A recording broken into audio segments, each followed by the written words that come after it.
Panalangin para sa mga guro.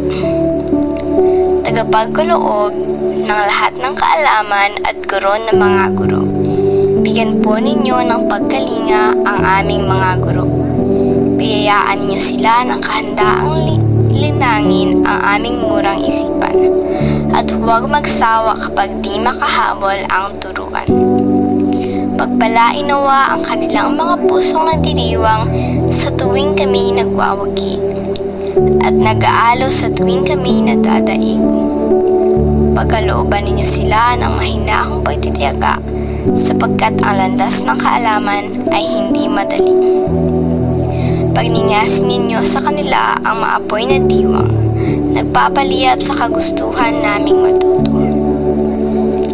Tulungan ninyo silang makita ang galing sa bawat mag-aaral, wala sa marka ang halaga, kundi sa pananalig nila.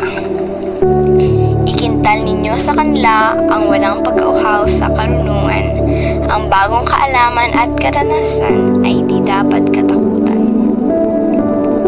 Turuan po ninyo silang masiglang abutin ang alapaap, kasinsigla at kasintayog ng sarili naming pangarap.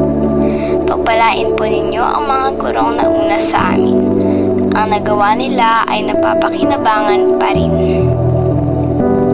Tanglawan po ng iyong mabuting halimbawa ang kaguruan upang makapagpatayo sila sa pamamagitan ng kanilang pangungusap, upang makapagmahal sila sa pamamagitan ng kanilang isipan, upang makapagbahagi sila sa pamamagitan ng kanilang puso.